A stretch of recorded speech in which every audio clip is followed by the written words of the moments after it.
Hola Internet, nuevamente estamos en el capítulo 5 de Fanboys, este podcast producido en vanguardia desde los headquarters de esta redacción tan mágica que nos permite hacer un montón de ñoñerías de manera formal que a 3 amigos ñoños se les paguen por eso, lo cual jamás voy a dejar de presumirlo. Mi nombre es César Gaitán y estoy nuevamente aquí con estos nerds del Averno que se presenten ellos solos.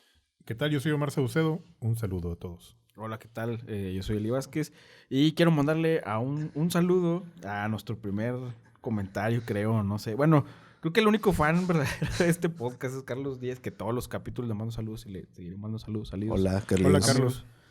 Pero Israel Galarza desde Mexicali nos manda un saludo que dice que hablamos mucho de Star Wars. Y sí, es verdad, hablamos mucho de Star Wars. Creo que quiere que hablemos de Star Wars. Bueno, seguramente hablaremos más de Star Wars y ya se aproxima el episodio 9, entonces seguro haremos algo especial antes de que salga el episodio 9. Podcast desde el cine. Sí, buena idea. Y yo quiero también aprovechar nada más para unos 2 minutos. Acabamos de ver El Mandaloriano. Ya vimos el primer capítulo. Ah, sí, vimos el primer capítulo. ¿Qué te pareció? A mí me pareció muy... me pareció muy... un magnífico episodio. Creo que... como que destila muy bien lo que es el tono de Star Wars. Creo que las dos... pues sí, las dos películas que pertenecen a las secuelas no lo han hecho tan bien. Y creo que El Mandaloriano en 40 minutos logró imprimir como un tono que... No sé si reivindique, pero creo que... O sea, creo que logra imprimir muy bien el tono de Star Wars que creo que se había perdido o que no lo habían logrado también en las otras películas. Pero es una trama muy, muy sencilla y no sabemos... Os digo, para hacer el primer capítulo creo que está muy bien. Se nota que es la apuesta fuerte de Disney Plus. Pero no sé si vaya a ser el siguiente Game of Thrones o qué tan buena va a ser la temporada. Ya al final no tenemos que evaluarla ya cuando se transmitan todos los capítulos. Yo creo que están apostando muy a la segura. ¿Ya lo viste tú, César? Aún no, porque estaba muy ocupado muriendo de fiebre. Ok, pero está bueno, no me pareció malo, pero simplemente a mí no me pareció que sea la 8ª maravilla del mundo, no me parece que sea lo mejor que se ha hecho en la etapa Disney. Creo que para los amantes de Star Wars, creo que Rogue One me parece mejor contenido. No tiene comparación, ¿verdad? Pero mucha gente dice que es mejor que que las 2 últimas películas de esta nueva trilogía, que yo creo que...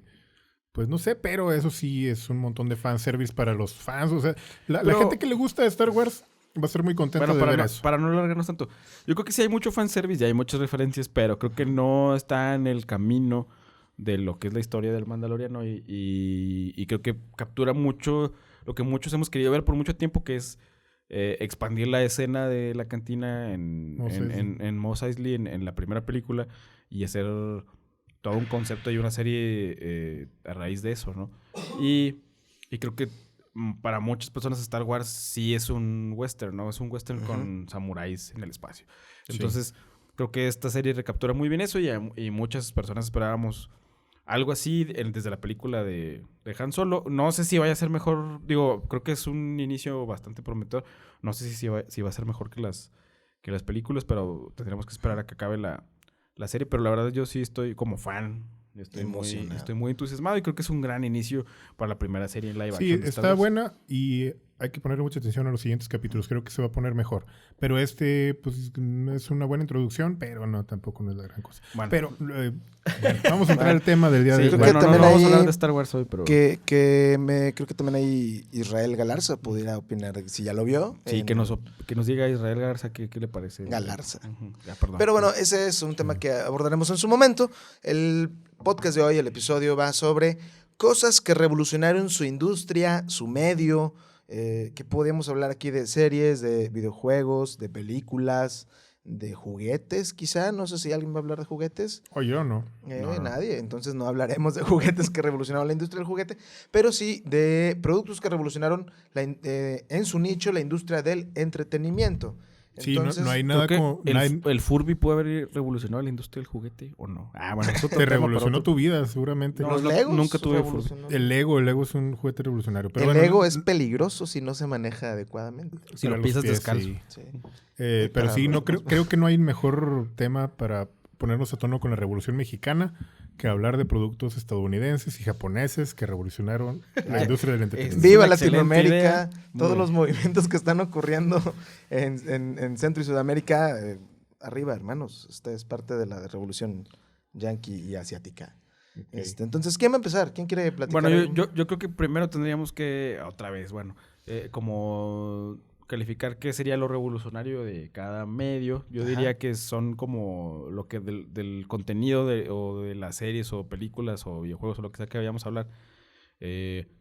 Son contenido que pudo haber hecho algo distinto a lo que se venía haciendo, ¿no? O que lo hizo, o más bien que bueno, lo sí, hizo. que lo hizo y que pudo haber cambiado algo o no, pero que fue interesante en su momento que lo hicieran y que a lo mejor dio la pauta a que otros creadores utilizaran estas herramientas tecnológicas o narrativas o lo que sea, ¿no? ¿Les parece si antes de entrar a tema en cada uno y decir con esta declaración, podemos platicar como brevemente de qué vamos a hablar cada quien por si hay alguien que los Yo esté nada viendo? más quiero hacer un disclaimer que todo esto no nos basamos en ninguna lista, ningún otro contenido. Estos son puras opiniones de nosotros y personales de cada uno para que no vayan a creer que Un estudio en sí, la Universidad de hay Cambridge. Hay muchas cosas que se nos van a pasar, ¿no? Lo más seguro es de que va a haber un montón de cosas que se nos van a olvidar porque ha habido un montón de cosas que han cambiado la manera de hacer cine, de hacer televisión, de hacer guiones, de hacer videojuegos y que pues no podemos acabar nunca, pero esto es algo que nos ha marcado y que consideramos que es muy revolucionario. Pero en los comentarios pudieran dejar quizá qué les parece a ustedes que ha marcado, ha cambiado o ha revolucionado de cierta manera cualquier industria del entretenimiento, digamos ya más a nivel particular, ¿no? Como les dije, creo que podemos, antes de entrar en detalle, mencionar de qué es lo que vamos a platicar brevemente el día de hoy, por si alguien lo está viendo, que diga, mira, a mí me interesa quedarme y escuchar un poco de estas opiniones, ¿no? Yo voy a hablar... Ay, Dios, ya no me escuché. Ay, Yo voy a no. hablar principalmente de creadores, grandes creadores. Uno de ellos es Steve Jobs, que si bien hoy lo consideramos como el padre de la tecnología celular, o de lo que estamos haciendo, bueno, no padre de la tecnología, más bien de la revolución que hay actual tecnológicamente, pero él tuvo mucho que ver también con la industria de entretenimiento. Gracias a él existe Pixar. Y yo también voy a hablar de Steven Spielberg. Dos Steves. Sí, los Stevies. Bueno, Steven Spielberg se ha metido en todo lo que ha querido y en todo ha salido increíblemente bien librado. Eli. Yo voy a hablar un poco de una serie de televisión de dinosaurios, que es una serie que a mí me gusta mucho, de los 90, sitcom noventero. Y voy a hablar de una película que es La Bruja de Blair y de dos videojuegos, bueno, de unas dos sagas de videojuegos de Pokémon y Metal Gear Solid. Muy bien. Yo voy a platicar un poco sobre Akira, esta controversial y bastante buena serie que es un manga y al mismo tiempo es un anime en película. También de Zelda Ocarina del Tiempo, que en su momento cambió mucho el paradigma de cuando llegaron a ser los juegos en 3D. Y pues como yo estoy ciclado con Evangelion, traigo un gran discurso sobre Evangelion. Así que adelante, ¿no? ¿Quién empezamos, amigos? Tú. Yo voy a empezar. Yo voy a empezar. Akira, ¿algunos de ustedes la conoce, ubica la serie? Por supuesto. No, ¿No? yo no. Bueno, yo vi la película, nada ¿Viste más. la peli?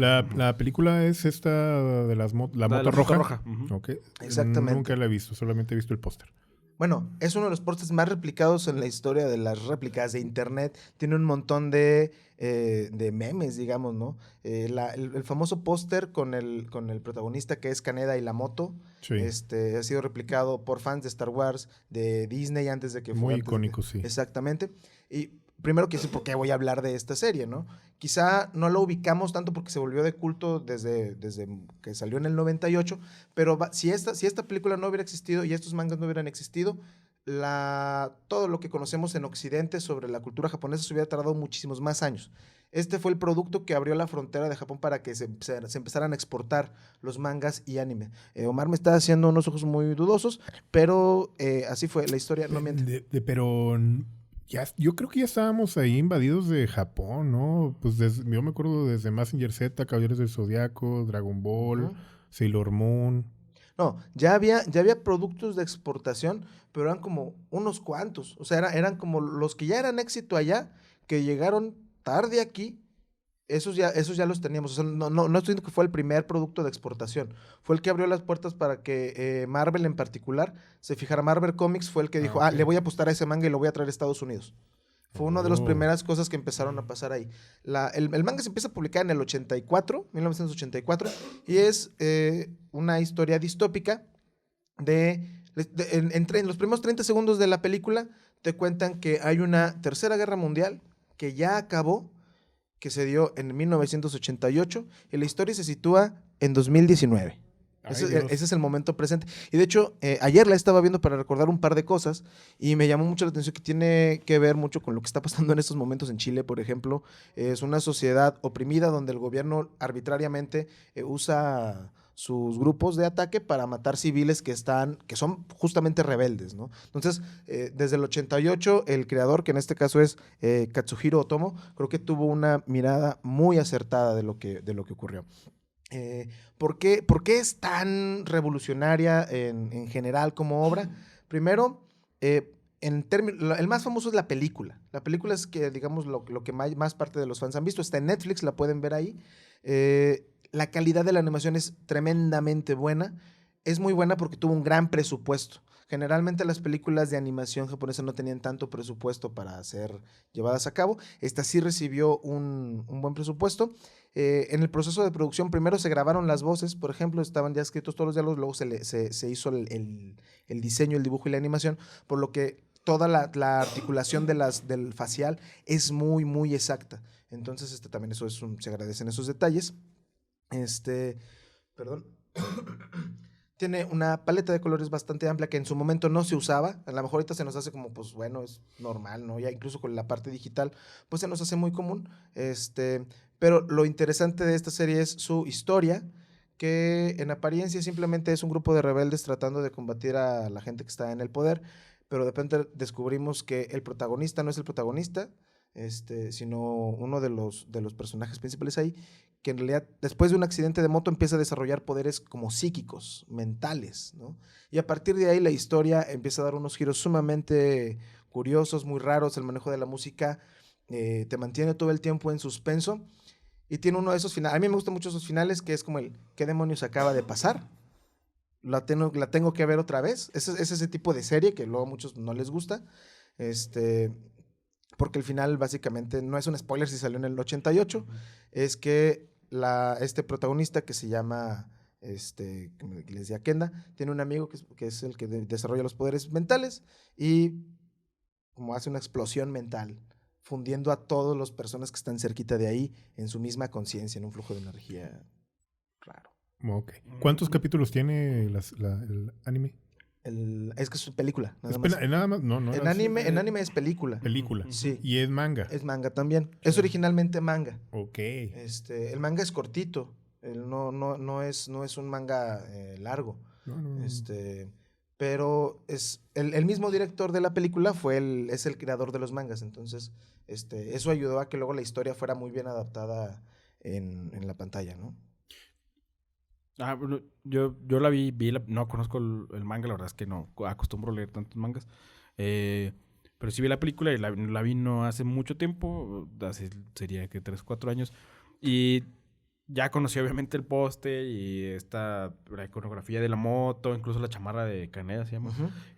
La tipografía de Akira. Sí, la tipografía, o sea, hay como famoso. muchos elementos, aunque no la hayas visto, que el medio ubicas y los conoces. Y cuando vi la película, o sea, siento que si te llevas una sorpresa porque realmente, bueno, yo ya después que la vi, sí te quedas como un rato de que, bueno, la voy a digerir porque no... O sea, la primera hora, tú ves el póster y dices, esta es una película de un universo distópico, futurista, sci-fi, motos, pandillas, peleas, etcétera. Y sí, hay un poco de eso, como en los primeros 25 minutos de la película, y luego te empiezan a ocurrir una serie de cosas que experimentos de niños. Hay muchas cosas así de experimentales, política, que al final el personaje yo no diría que que explota y se funden todos en la conciencia, diría que, o sea, se hace una masa de carne impresionante. Y la animación es como lo que los gringos dicen top notch, ¿no? O sea, sí es, o sea, yo creo que no he visto muchas películas de del estudio que sea, que se comparen mucho con esa calidad de animación, incluso en esas texturas. Incluso hoy en día. Incluso hoy en día, sí, o sea, yo creo que sí, en cuanto a animación, sí estuvo muy, muy, muy cabrona esa película.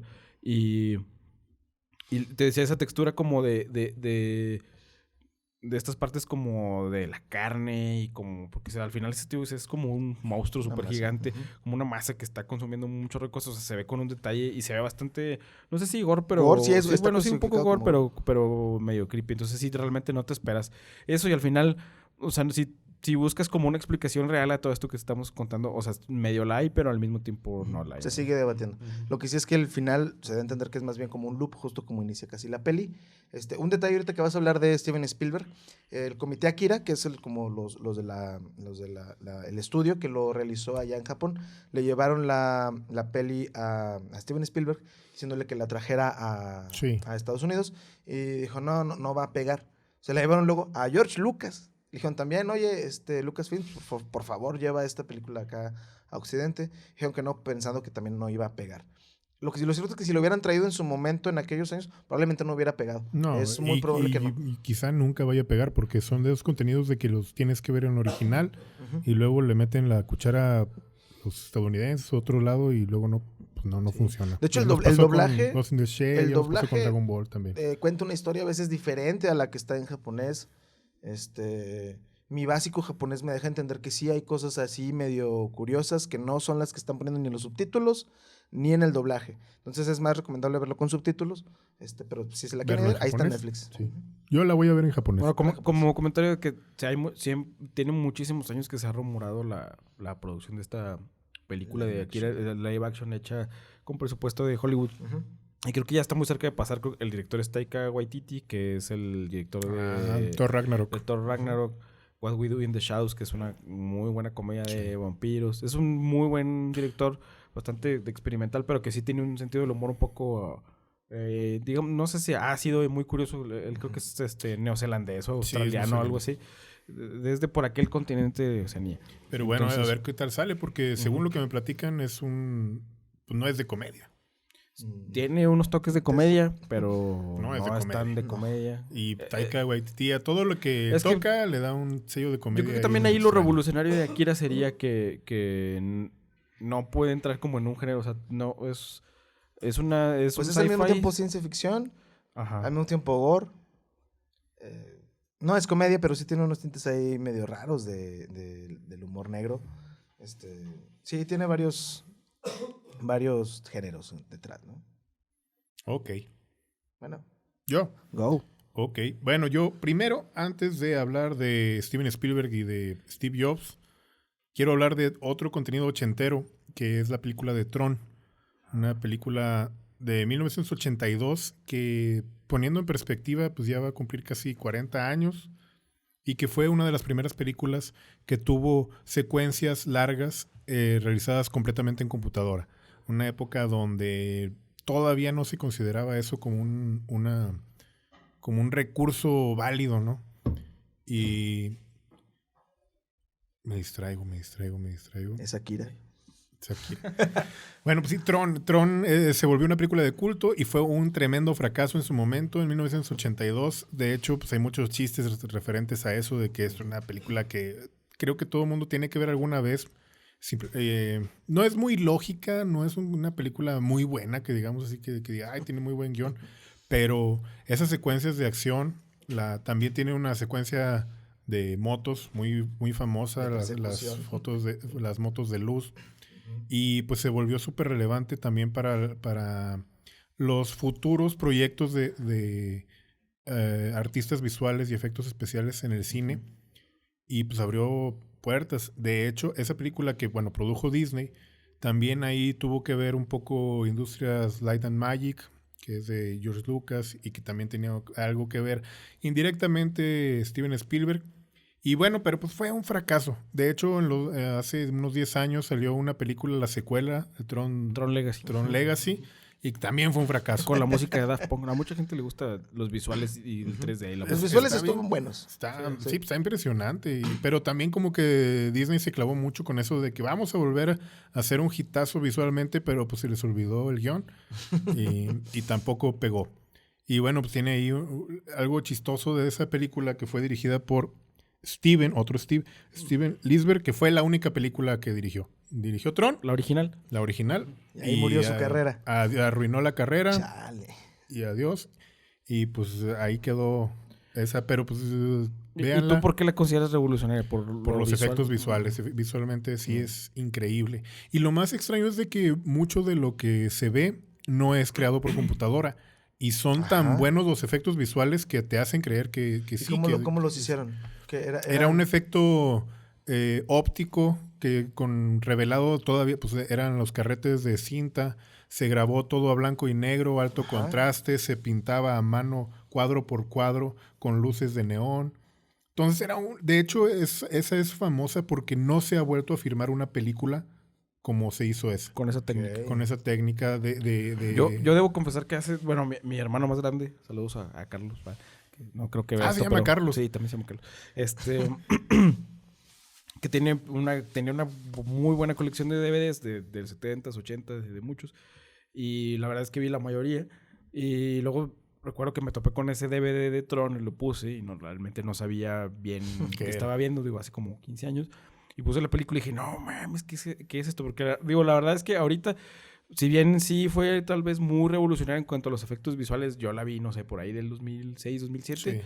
Sí. Y no la terminé de ver porque, o sea, visualmente sí está como muy extraña.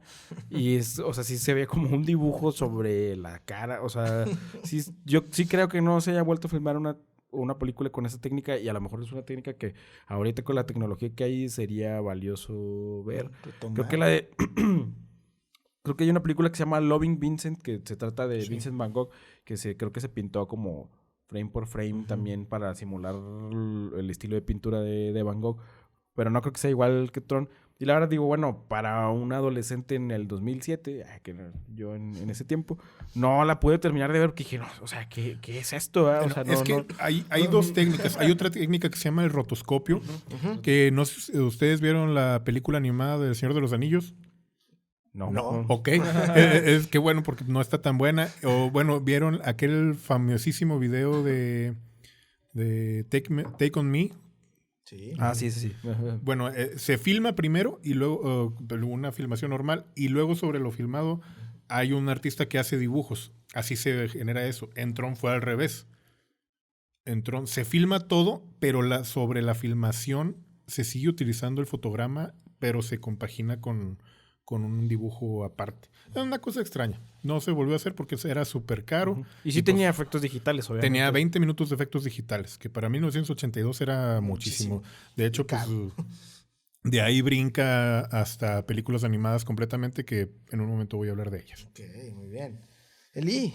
Bueno, ya que estamos en películas y series, bueno, yo voy a empezar con la película que elegí, que es La Bruja de Blair, que la mencionamos un poco en el podcast de recomendaciones de películas para Halloween, que pueden ver por ahí, aquí en el Aparecerá canal. en la descripción. Aparecerá por ahí en la descripción. Y que es una película que no a mucha gente le gusta, pero que nos guste o no, sí revolucionó y cambió la forma de ver cine y de hacer cine también. Creo que La Bruja de Blair inventó o ayudó a la invención del género de found footage, que también lo platicamos.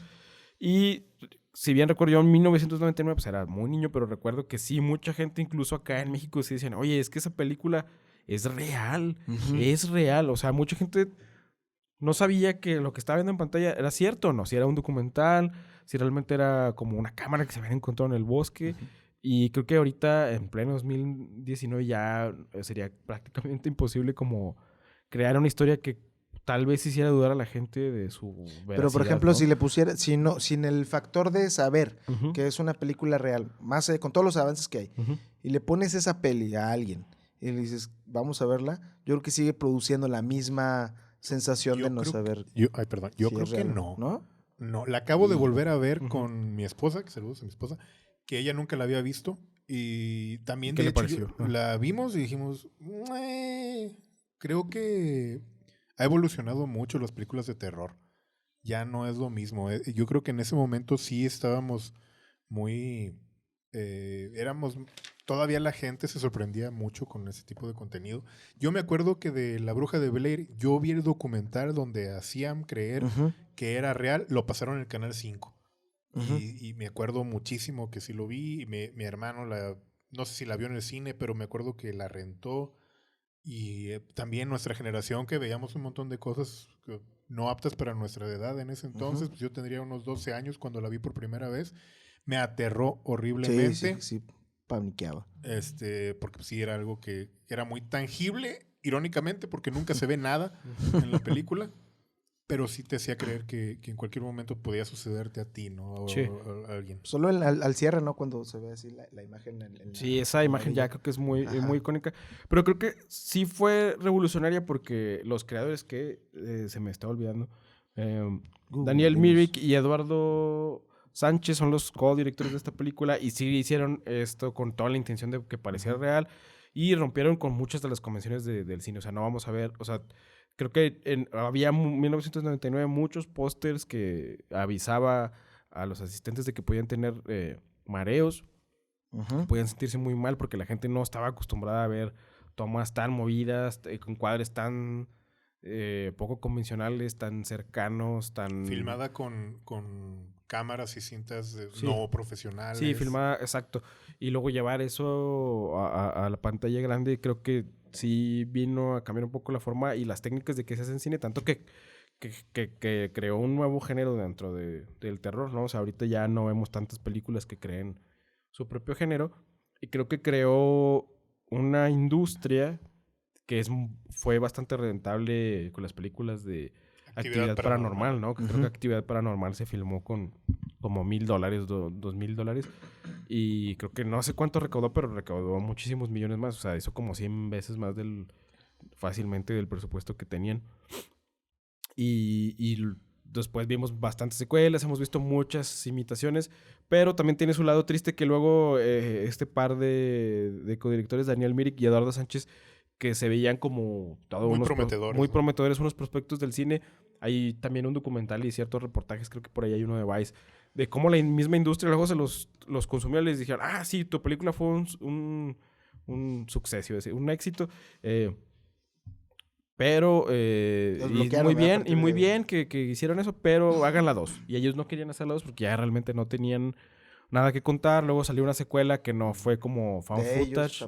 No, ni tampoco fue de ellos. Creo que los orillaron tanto de que ningún estudio, creo, o muy pocos estudios estaban dispuestos a financiarles proyectos y no hacían la secuela de La Bruja de Blair, por lo que terminaron vendiendo los derechos de La Bruja de Blair a no sé qué estudio. Y ellos, pues, prácticamente los desaparecieron de la industria, ¿no? Entonces creo que sí, ahorita tienen algunos proyectos, tienen algunas películas independientes, pero no volvieron a ser como muy... No sonaron ya. Y eso sí fue muy lamentable porque creo que eran... O sea, a lo mejor fue un accidente, no lo podemos saber, pero de que revolucionaron la industria y que cambiaron, sobre todo el género del terror, pues sí lo hicieron, ¿verdad? Muy bien. Voy a cambiar ahora un poco. Ya hablamos de algunas series, películas. Ahora, videojuegos. Yo traigo ahí en la lista uno de mis juegos favoritos, al menos en el top 5. En algún momento fue el predilecto, que es de la saga de La Leyenda de Zelda. En este caso es la entrega de Ocarina del Tiempo, Ocarina of Time, que salió en el 98 también. Ya me estoy dando cuenta que muchas de las cosas... A ver, pero Akira salió en el 98 o en el 88? En el 88. Ok. En el 98 salió esta... ¿sí? Ok. Perdón, ahí, sí. Buena precisión. Ocarina del Tiempo sale en el 98. Tiene detrás como productor a uno de los genios de los videojuegos, que es Shigeru Miyamoto, que es el creador de Mario, ¿no? Saludos. Ahí nada más, saludos. Y como director tuvo al director de la saga en general de la serie, que es Eiji Aonuma. Y el juego es importante más allá de por la nostalgia que genera, porque implementó varias cosas que antes los juegos no tenían.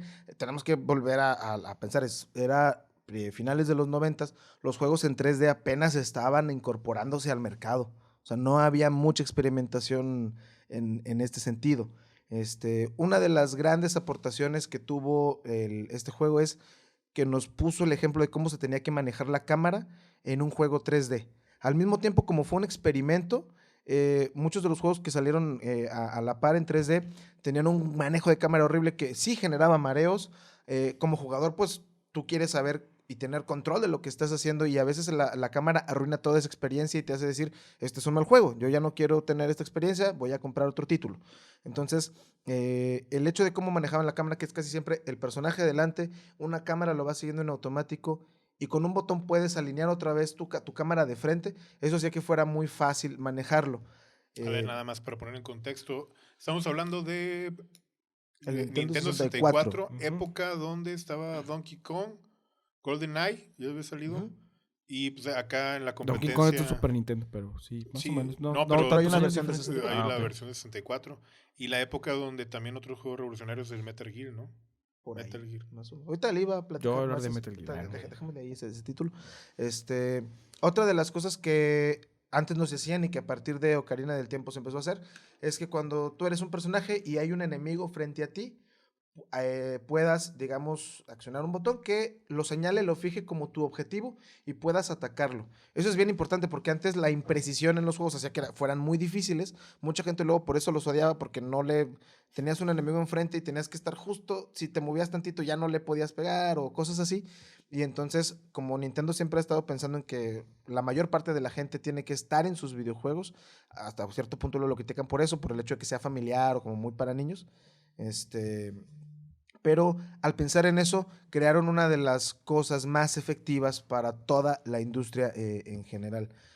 También replantearon cómo se tenían que diseñar los calabozos, que en juegos de aventura los calabozos son lugares en donde tú tienes, digamos, un mundo abierto, llegas a un lugar y vas resolviendo una serie de misterios como si fuera un laberinto, como si fuera pues tal cual, ¿verdad? Un calabozo. ¿Por qué es importante esto? Porque antes teníamos planos, tal cual como si estuviéramos viendo un mapa desde arriba, así eran los mapas, eran, digamos, a cierto punto lineales, ¿no? Y acá se jugó con la profundidad y con el volumen, que era una cosa que, por ejemplo, no solo no se había experimentado, sino porque no se tenía la tecnología. Pero el diseño de los calabozos de este juego marcó el precedente de luego cómo el resto, más allá de que fueran de Nintendo o de otras compañías, empezaron a replicar porque fueron buenos, tanto en la obtención de recompensas, que eso es algo que está muy presente en el diseño de videojuegos. Si tú solo vas superando retos y nunca obtienes una recompensa, te frustras, ¿no? Porque dices, pues, ¿para qué chingos estoy jugando? Entonces acá lo hicieron muy bien. No es un juego de mundo abierto, que un juego de mundo abierto es cuando apareces y puedes ir a donde tú quieras, pero tampoco es lineal. Es decir, tú apareces en un punto de la historia y puedes hacer un montón de cosas. Hay lugares a los que no puedes acceder, pero puedes hacer y experimentar mucho dentro de tu ambiente. Y eso casi no se podía en juegos previos. En otros juegos anteriores tienes que ir del punto A al punto B y no puedes salirte de esa ruta. Y estás obligado, y si se te pasó algo, lo siento. Acá no, acá podías experimentar ahí, y no solo volver mientras estuvieras en ese momento, podías volver después de horas de juego, ¿no? Entonces, eso también fue una cosa importante. Y Nintendo siempre se caracterizó por luego envolver otro tipo de elementos, y en este caso fue el sonido. Tenías un instrumento dentro del juego que era importante, con el cual tú tocabas algunas notas musicales que te permitían hacer cosas, digamos, opcionales, pero en algunos casos sí eran obligatorias en el juego, que esa mecánica le ayudó a que tuviera también más profundidad, porque no solo era la historia, te encariñabas incluso con los objetos, que eso para mí sí es importante, ¿no? Bueno, los fans de los videojuegos luego sí hay objetos que te marcan porque dices, eso está muy chido. Y pues, sí, bueno, una de las cosas de los objetos de la Ocarina, que luego después se creó otro videojuego que es el Majora's Mask. A partir de eso fue como la colección y obtención de máscaras que, bueno, recuerdo en el Ocarina la mayoría no servían para nada. Solo creo que luego tenías como conversaciones extrañas con otros jugadores, como con otros personajes del mundo, pero no servían para mucho, salvo la del conejito que te hacía correr un poco más rápido y todo el mundo la usábamos. Pero había un montón de máscaras más y todo el mundo quería coleccionar las máscaras. Yo creo que nunca pude tenerlas todas. Pero nunca supe como para qué servían o no tenían como un uso real. Y luego ya crearon como todo un concepto alrededor de eso, que en Majora's Mask, que es la secuela directa de la leyenda, bueno, de Ocarina of Time, ¿no? Secuela directa, pero y aquí con esto cierro el comentario de Ocarina, que es que fue uno de los primeros juegos que manejó de manera exitosa abrir líneas de tiempo paralelos en los videojuegos, que dependiendo del final, De hecho, sin que tú llegaras al final, a la mitad del juego ya se abrían 2 líneas de tiempo que derivaron en secuelas diferentes. La más directa sí es Majora's Mask, pero a partir de ahí luego se parte totalmente la historia y funciona. O sea, no es una cosa que digas, nada, como que no hace sentido. Ahí sí lo hace completamente. Para muchos sí es de... No, yo no sé qué tan revolucionario sea, tal vez sí es mucho, pero para muchos sí es de los mejores juegos de todos los tiempos e incluso mucha gente hasta el día de hoy lo sigue Con 10 en jugando, Metacritic, ¿verdad? Pues lo sigue jugando todavía. Pues espero que sea mucho más divertido jugarlo que escucharlo, porque pues, si no... ¿Se escucha? sí lo es, sí lo es. No, nunca lo he jugado, ojalá... No creo que jamás lo vaya a jugar yo, la mera verdad. Si te estás perdiendo un buen juego. Pero bueno, Pero es que también yo creo que tiene que ver con la época, ¿no? Sí. No sé si será en su Voy a hablar niñez. también yo muy rápido, perdón. Perdóname. Está bueno, pues. Perdóname. No, de lo de los videojuegos, que es algo creo que muy importante, que cuando hablas de videojuegos, sí, ahora ya se está como muy acostumbrado a hablar de las historias y de lo que tratan los juegos, pero sí hubo una época en la que realmente los juegos pues eran eso, ¿no? Un juego, o sea, un personaje que tiene un arma o puede brincar o puede ser una serie de cosas y tienes que vencer una serie de obstáculos para completar el juego. Y si recuerdan antes, incluso a finales de los 90, la mayoría de los juegos, por lo menos en las consolas, estaban basados en puntajes, ¿no? ¿Quién va a hacer más puntos? Yo soy mejor que tú, vamos a jugar, vamos a competir. Y Nintendo creo que no se ha alejado mucho de eso, ¿no? O sea, creo que sigue siendo muy importante que puedas tomar un control o lo que sea, ahora lentes, realidad virtual, lo que sea, pero poder tener una cierta diversión en el juego, ¿no? Y creo que tanto con Majora's Mask y ahora en el ejemplo que yo tengo que es Metal Gear Solid, creo que se empezaron a introducir como muchos principios que eran aplicados más bien en otros medios como lo es el cine, ¿no? Y muchas personas siempre han dicho, es que los videojuegos se quieren parecer mucho al cine y creo que sí, muchos de los creadores, incluso Kojima, que es el creador de Metal Gear, él siempre quiso hacer cine y por alguna extraña razón terminó haciendo videojuegos, terminó siendo ingeniero y fue la forma en la que encontró como para poder, pues, narrar una historia, ¿no? Pero creo que ya llegamos en un punto en el que los videojuegos no necesitan intentar ser películas, pero tampoco no pueden ser solo un juego, sino que ahora, bueno, pueden ser lo que quieran, ¿no? Pero sobre todo los juegos grandes, de los juegos llamados AAA, ¿no? Como son las películas blockbuster, intentan tener una gran jugabilidad y una gran historia. Y creo que de los primeros juegos que hizo eso fue, pues sí, Metal Gear Solid, ¿no? Este personaje, bueno, este creador que es Hideo Kojima, juegas un juego de Kojima que en su mayoría son Metal Gear Solid. Acaba de salir su más reciente juego que se llama Death Stranding y muchos dicen que se trata prácticamente simulador de FedEx o de simulador Amazon. de FedEx o de Amazon porque es un tipo que tiene una mochila y va entregando cosas por un llano, ¿no? Donde no hay nadie. Dicen, pues que hay de divertido en eso. Pues no lo sabe. Bueno, no, yo todavía no lo he jugado, pero sí es un tipo bastante excéntrico y te das cuenta que sus juegos están como llenos de muchas referencias pop. Pero sí llamaba mucho la atención del Metal Gear, que era una historia súper... yo diría que para muchos pudieran decir que es sobrecomplicada o sobre analizada o no sé, pero para en aquel tiempo en que también estaba usando el 99, por ahí, intentó como meter muchas cosas en un solo juego, ¿no? El personaje principal se llama Snake. El primer, y está inspirado también en la película de... Escape a Nueva York, ¿no? Hay un montón de referencias a James Bond, muchas referencias a David Bowie, ¿no? El jefe de Solid Snake se llama Major Tom.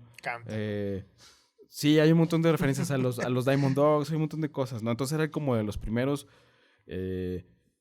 conceptos que se atrevieron a llevarlo a los videojuegos y construir cinemáticos a partir de eso. Y entonces ya después, también creo que en ese juego en particular se crea como este concepto del juego de autor que todavía no para muchos es muy familiar, pero ahorita ya hay como muchas herramientas en las que tú puedes, en Unity, en muchas cosas puedes tú programar y crear tu propio juego, tu propio concepto y ya es como una, sí, como una cosa muy, muy personal, ¿verdad?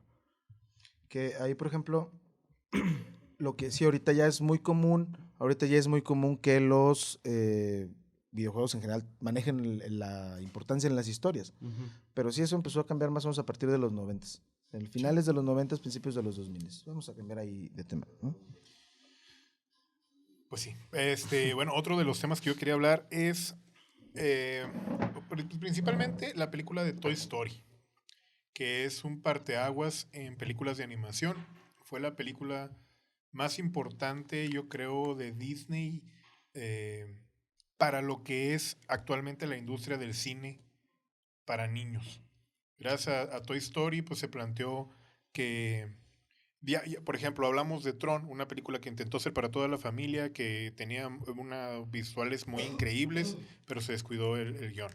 Y luego de repente tenían o las otras películas, los clásicos de Disney, que eran, pues acababan de pasar por una muy buena racha, que era La Bella y la Bestia, Sirenita, y luego El Rey León, que fue un hitazo. Y de repente, pum, se cambia todo y sale monos extraños, una animación rara, con personajes que no son ni humanos ni animales, como era tradición de Disney. Y pues sale Pixar y sale Toy Story, y con una historia que en verdad es una muy, muy, muy buena historia, un gran guión. Y que gracias a eso, pues Pixar, que en ese momento no pertenecía a Disney, sino que era una productora independiente que viene de Lucasfilm. De hecho, era la parte de creativos de animación de Lucasfilm, que luego se separa porque lo compra Steve Jobs. Steve Jobs es uno de los principales inversionistas y que ve mucho potencial en esto. Dicen, bueno, el futuro es por aquí, por la animación. Y Toy Story es como el parteaguas. Y a partir de ahí, pues Pixar, que después salió A Bug's Life, que es una película más o menos. Y luego volvió a repetir con Toy Story 2, que también otra vez una película con un guión increíble. Y de ahí para adelante siempre como que trataron de hacer un contenido que no solamente fuera perfecto en lo visual, sino que también fuera perfecto en la historia, que no hubiera gente que no se identificara con los personajes, que no fuera entrañable, que no, bueno, no sé, Pixar, creo yo que Toy Story cambió todo, cambió la manera de hacer películas, cambió la manera de ir a ver al cine, que ahora ya no hay películas de animación tradicional. Disney las abandonó. La última película que recuerdo es La Princesa y el Sapo, que hizo Disney en animación tradicional. Uh-huh. Y bueno, pues Disney se dio cuenta también de la mina de oro que era Pixar y pues los compró, los terminó comprando. Dijo, ya no se van a ir de aquí porque hubo un momento ahí de tensión donde ellos ya querían hacer sus propias cosas. Pero a la vez, Pixar es una productora que siempre ha tenido mucha independencia, que no quiere hacer las películas tradicionales de Disney. Le falló, no todo es perfecto, tiene unas películas muy malas que son las de Cars, las de aviones. Sí. Son bastante Y malas. se dice que mucho de las películas de Pixar, sobre todo, por ejemplo, Toy Story, creo que dijeron, vamos a hacer juguetes porque creo que podemos replicar como esta textura de plástico, ¿no? Y luego, conforme cada película han ido como replicando texturas y han hecho como más cosas y... sí, pues no sé, o sea, creo que en la de Buscando a Nemo, todo lo del agua, todas estas cosas, creo que sí, creo que a lo mejor Toy Story sí fue como el primer como cimiento de hacer realmente una revolución en la animación digital, pero luego como que no se terminó esa transformación y cada película que han seguido sacando han como incorporado más capas de lo que se puede hacer en cuanto a la animación. Y siempre son como el rival a vencer para los otros estudios, ¿no? El otro estudio siempre tiene de reto que salga una película con mejor animación que Pixar y que tenga una mejor historia. Y cuando hay entrega de premios, por ejemplo en los Oscars, que ya sabemos de que si hay una película de Pixar va a estar nominada y lo más seguro es de que va a ganar. Entonces es como que no ha habido, yo creo, otro estudio de animación que se le pueda comparar con el éxito que ha tenido Pixar y que sigue cosechando. Ya, por ejemplo, este año pasado presentaron Toy Story 4. Y yo no le tenía esperanza, fíjate. Nadie, yo decía, pues, ¿para qué otra? Una cuarta película ya, y cerraron un ciclo, ¿no? Un ciclo con 3 películas increíbles que ya parece que había terminado y sale la 4 y lo logran poder darle la vuelta y para que la gente siga manteniendo interés. Y pues también es una industria y pues siguen haciendo películas de juguetes que logran vender juguetes como pan caliente, ¿no? No hay niño que no quiera tener un Buzz. Yo creo que todo el mundo, si no hemos tenido un Buzz o un Woody en nuestras manos, pues no tuvimos infancia. Sí, estoy de acuerdo. Que luego está muy interesante como pues no es especialmente el concepto, ¿verdad? Pero dentro de cuando empiezas a leer un poquito de cómo Pixar hace las películas, que es como, ¿qué tal si los insectos tuvieran sentimientos, si los juguetes tuvieran sentimientos, si los carros tuvieran sentimientos. Que es un planteamiento muy Si los básico. sentimientos tuvieran sentimientos. Ajá, exactamente. Ese meme, ¿no? Que intensamente, ¿no? Es muy Pero el chiste es que lo hacen muy bien. Y ¿se acuerdan de este tema de Mamá Coco? Fíjate que yo tengo un problema con esa película. No, es muy buena. No conectaste Es con muy la buena película, pero como que fue aquí en México, pues pegó porque estaba ambientada en México, Ajá. con la cultura mexicana, y se vivió como una cocomanía en el año que salió, hace 2 años, Ujú. y ya ahorita ya ¿Murió? murió, ya nadie la recuerda, Qué no es algo como que... exótico. No lo sé, no sé si ya... Sí, ya murió. No sé si esas películas realmente mueran, no sé. No, ¿tú crees que ya la gente ya no la está viendo tanto? ¿Qué? Pues no sé, como que tenía todo para ser la película que tenía, así como Titanic pasaba el 25 de diciembre, Coco tenía que pasar el 2 de noviembre, y no, como que ya... Ese es un buen punto. No sé, pero digo que los niños sí la ven. Bueno, Yo- mis amigos que tienen hijos pequeños, no sé si en tu caso, Isaac, Yo creo que es más entrañable Toy Story todavía, por ejemplo, o Nemo. ¿Tu hijo prefiere ver Coco o Toy Story? Fíjate, y es algo que también quería tocar. Ninguno. Ya no quiere ver Toy Story. Porque a niños, o sea, un niño de 4 años que lo hacen entender los sentimientos que tienen los juguetes y le estrujan el corazoncito y ya no la quiere ver porque se siente muy triste en las escenas finales. Tanta empatía que tiene mi hijo con las películas de Toy Story que ya la última ya no la quiso ver. Ya la vio, no sé dónde la consiguieron en su escuela. Ya la vio y salió encantado cuando la vio, pero yo, por más que le dije, vamos al cine a verla, él no quiso, porque sabía que iba a estar triste en algún momento de la película. ¿Por qué hacen eso con nuestros corazones? ¿Quién sabe?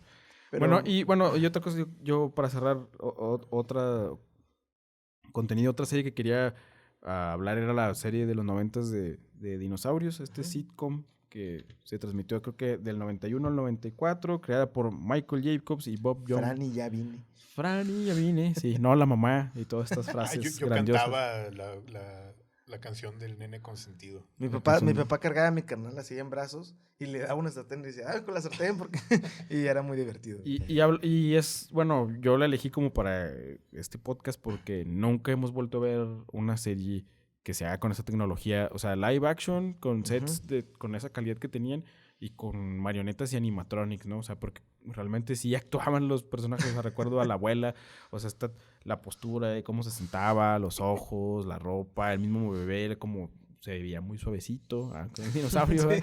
Pero la vecina que era solo un cuello que entraba por la ventana. Vecina, ¿no? O sea, había un montón de animatrónicos y duró 4 temporadas, se transmitió creo con mucho éxito en México porque todos la recordamos, tal vez en otros países también tuvo muy buena recepción.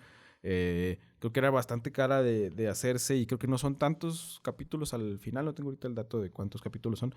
Y creo que encaja muy bien porque también mientras googleaba sobre la serie, todo lo que me parecía era del final tan triste y tan tremendo que tiene. Omar, ¿quieres ahondar más en eso? Es que en general esa serie creo que se adelantó mucho a muchas cosas. Yo recuerdo muchos capítulos que se hablaban de bromas acerca de drogadicción.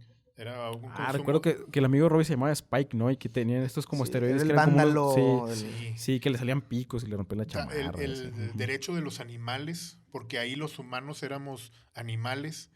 Y qué tan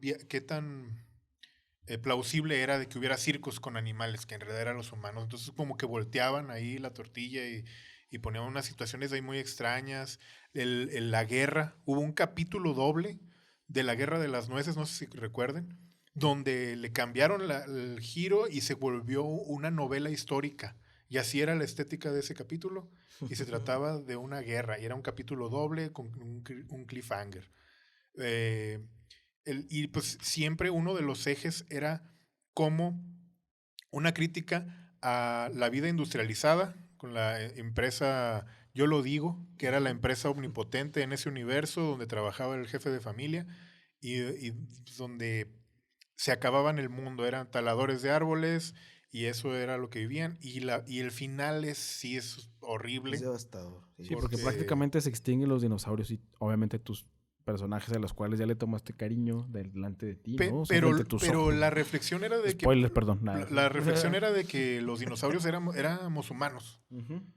Y lo que estaban haciendo era un reflejo de lo que estamos haciendo hoy en día y de cómo nosotros mismos pensamos que estamos haciendo el bien a nivel global y solamente estamos nada más acercando cada vez más nuestro final, nuestro holocausto. Entonces, al final, ellos mismos, el papá durante mucho tiempo defendió a esa empresa que entregó toda su vida. Que movían troncos, ¿no? O sea, en realidad... Pero hacía de todo. Ahí el papá tumbaba árboles, pero Era la el empresa, yo siempre- lo digo, era la que hacía de todo. Era el controlador del mundo. Entonces, al final, el papá decía, no, es que está bien que la industria, es que está bien que haya industrialización, es que está bien que haya coches.